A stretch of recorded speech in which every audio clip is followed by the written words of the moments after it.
आउनुहोस् स्वास्थ्य चर्चा अन्तर्गत आज हामी केही रोगहरूको बारेमा जानकारी लिन्छौँ, केही रोगहरूको लक्षणका बारेमा जानकारी लिन्छौँ। विभिन्न रोग, विभिन्न औषधिहरू, विभिन्न शारीरिक, मानसिक तथा आयुर्वेद सम्बन्धी विस्तृत जानकारी दिने सम्बन्धमा आयुर्वेद विश्वकै प्राचीन चिकित्सा शास्त्र हो। यो अर्थवेदको उपवेद हो। आयुर्वेद ईसा पूर्व 3000 देखि 50,000 वर्ष अगाडि भारतवर्षबाट विकास भएको मानिन्छ। मानव स्वास्थ्य शरीर, मन र आत्माको सन्तुलनमा निर्भर गर्छ भन्ने रोग, त्रिदोष, वात, पित्त र कफको असन्तुलनको कारणले हुने विश्वास आयुर्वेदमा छ। स्वास्थ्य र रोगबारे आयुर्वेदको अवधारणाहरूले जडीबुटी मिश्रण, विशेष आहार र अन्य अद्वितीय स्वास्थ्य पद्धति, योग, पञ्चकर्म, छारसूत्रको प्रवर्धन गर्दछ। आयु र वेद शब्दको योगले आयुर्वेद शब्द बन्छ। शरीर, इन्द्रिय, मन र आत्माको संयोगलाई आयु भनिन्छ। वेद शब्द विद धातुबाट प्रत्ययको योगले बन्दछ, जसको अर्थ ज्ञान हो। यस प्रकार आयुर्वेद शब्दको अर्थ हुन्छ आयुको ज्ञान। यसरी पनि भन्न सक्छौँ आयुको अर्थ जीवन र वेदको अर्थ विज्ञान, यानि जीवनको विज्ञान। जीवनको विज्ञानलाई पढ्ने पद्धतिलाई आयुर्वेद भनिन्छ। यस प्रकार आयुर्वेद शब्दको अर्थ हुन्छ आयुको ज्ञान, जुन शास्त्रको अध्ययन गर्नाले आयुको सत्ता, आयु सम्बन्धी ज्ञान र पूर्ण आयुका साथ शारीरिक र मानसिक स्वस्थता प्राप्तिको विषयमा ज्ञान हुन्छ, त्यसलाई आयुर्वेद शास्त्र भनिन्छ। आयुर्वेदको इतिहास। आयुर्वेदको रचनाकाल ईसा पूर्व 3000 देखि 50,000 वर्ष पहिले भएको मानिन्छ। आयुर्वेदको सिद्धान्त। आयुर्वेदका अनुसार मानव शरीर त्रिदोष, सप्त धातु र मलबाट निर्मित छ। त्रिदोषको सिद्धान्त नै आयुर्वेदको मुख्य आधार हो। वात, पित्त र कफ त्रिदोषहरू हुन्। प्रत्येक मानिसमा कुनै एक वा दुई दोषहरू प्रभावशाली हुन्छन्। चिकित्सकहरूले बिरामीको दोष अनुसार नै रोग निदान गर्छन्।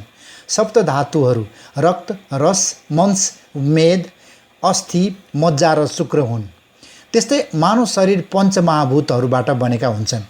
विश्वमा प्रचलित विभिन्न चिकित्सा पद्धतिहरूमध्ये आयुर्वेद चिकित्सा पद्धति सबैभन्दा पुरानो र भरपर्दो चिकित्सा पद्धति हो, जुन शाश्वत, अनन्त र अनादि छ।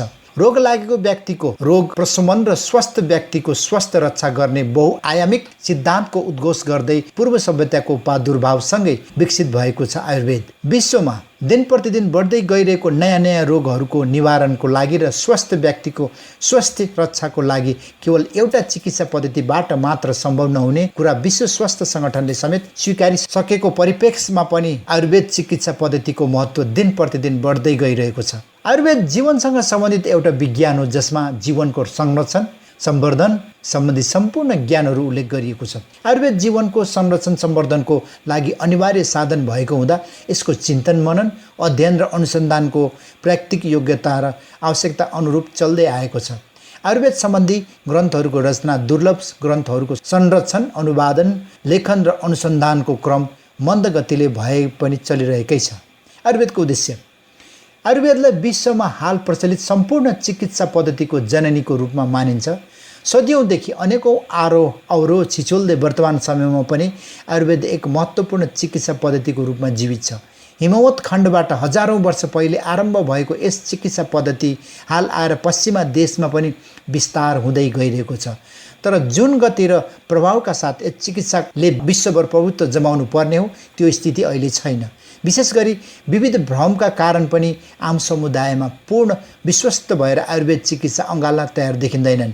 सिद्धान्तिक हिसाबले आयुर्वेदको प्रमुख दुई उद्देश्य छन्। एक, स्वस्थ व्यक्तिको स्वास्थ्य रक्षा गर्नु र अर्को, रोगी व्यक्तिको रोग निर्मूल गर्ने अथवा प्रशमन गर्नु। आयुर्वेदका अङ्गहरू। आयुर्वेदका 8वटा अङ्गहरू छन्। प्रत्येक अङ्गको संक्षिप्त परिचय निम्नानुसार छ। शल्यतन्त्र। शारीरिक र मानसिक कष्टको कारणलाई शल्य भनिन्छ, अर्थात् प्राणी मात्रको शरीरमा काठ, ढुङ्गा, फलाम आदिबाट भएको व्रण, दृष्ट, व्रण र गर्भरूप शल्यको निवारणका लागि यन्त्र, छार र अग्निको उपयोगद्वारा उपचार गरिने उपायहरूको उपदेश शल्यतन्त्रमा गरिएको छ।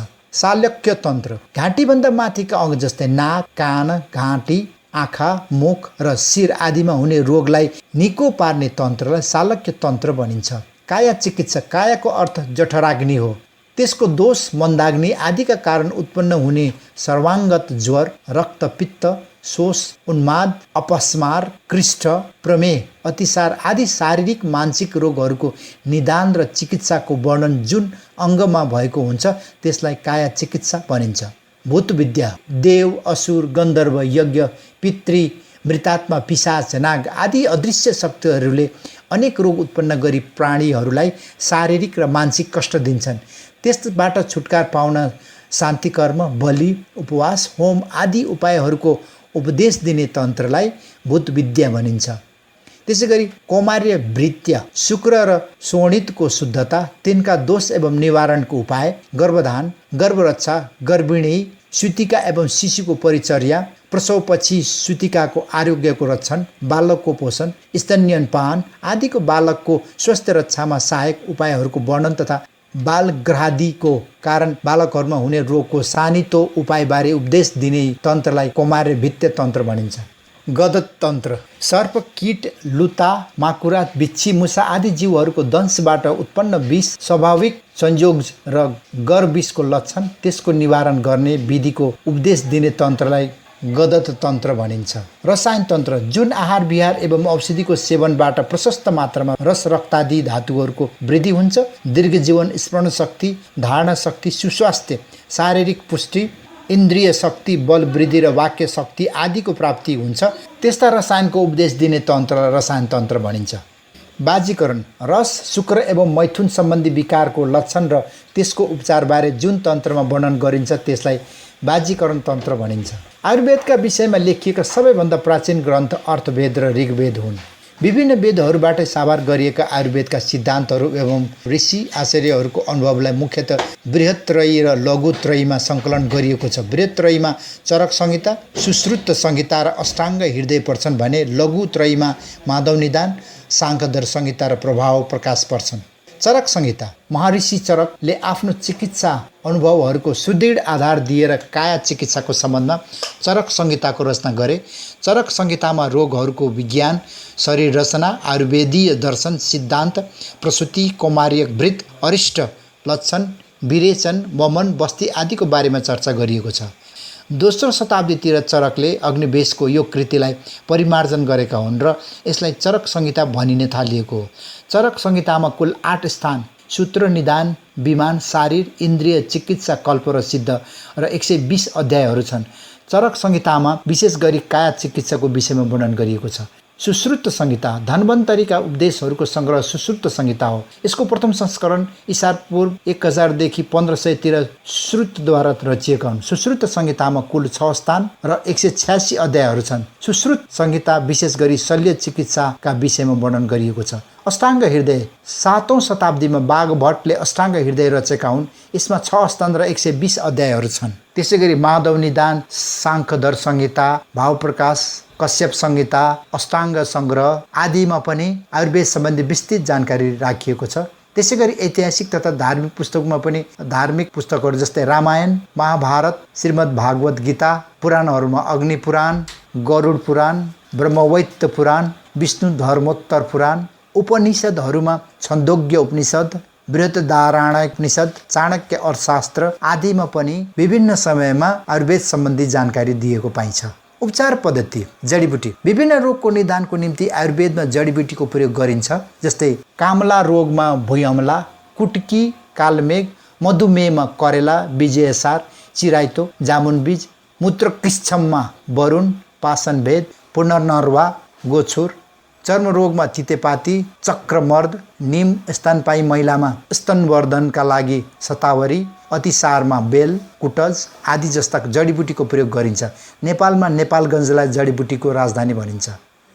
यसरी आयुर्वेदमा विभिन्न खालका योग, पञ्चकर्म, क्षारसूत्र आदिको प्रयोगद्वारा शारीरिक एवं मानसिक रोगहरूको उपचार गरिएको देखिन्छ।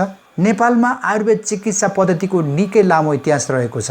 नेपालमा झन्डै 80% मानिसहरू प्राथमिक उपचारका निम्ति आयुर्वेद चिकित्सा शास्त्रको प्रयोग गर्छन्। नेपाल सरकारले 100 बेडको एक केन्द्रीय आयुर्वेदिक अस्पताल नरदेवी अस्पताल, 30 बेडको एक क्षेत्रीय अस्पताल दाङ अस्पताल, 75 वटै जिल्लामा आयुर्वेद औषधालय र 300 वटा भन्दा बढी गाविसमा आयुर्वेद प्राथमिक स्वास्थ्य चौकीहरू सञ्चालनमा ल्याएको छ। यसका अलावा त्रिभुवन विश्वविद्यालयको चिकित्सा शास्त्र अध्ययन संस्थान अन्तर्गतको आयुर्वेद क्याम्पसले कीर्तिपुरमा विक्रम सम्वत 2065 देखि आयुर्वेद टिचिङ अस्पतालको समेत सुरुवात गरेको छ। आयुर्वेदिक औषधिहरूको निर्माणको निम्ति सिंहदरबार वैद्य खानाको समेत सञ्चालन गरेको छ। यो प्रताप मल्लको समयदेखि सुरु भएको हो। प्राइभेट कम्पनीहरू जस्तै पतञ्जलि आरोग्य केन्द्र, आरोग्य भवन, अनमोल, मकालु, पशुपति, गोर्खा, गोरखनाथ, मनोकामना, सिद्ध, फ्लुरा, हिमाल, भास्कर, चिरायु, सगरमाथा, सूर्य, श्रीकृष्ण औषधालय, कुनफेन, डाबर नेपाल लगायतका उद्योगले जडीबुटीबाट औषधि, खाद्य र सौन्दर्य प्रसाधनका सामग्रीहरू उत्पादनमा सक्रिय छन्। नेपालमा सर्वप्रथम पढाइ भएको पहिलो प्राविधिक विषय आयुर्वेद हो। हाल त्रिभुवन विश्वविद्यालयको चिकित्सा शास्त्र अध्ययन संस्थान अन्तर्गतको आयुर्वेद क्याम्पस र नेपाल सांस्कृतिक विश्वविद्यालय मार्फत स्नातक तहको चिकित्सा तहको अध्ययन गराइन्छ। नेपाल आयुर्वेद मेडिकल काउन्सिलले आयुर्वेद कलेज, आयुर्वेद चिकित्साको नियमन गर्ने गरेको छ। आयुर्वेद सम्बन्धी अन्य विस्तृत जानकारी हामी आउने कार्यक्रमहरूमा गर्दै जानेछौँ। आजलाई सम्पूर्ण बाटोमा बिदा हुन चाहन्छु। ओम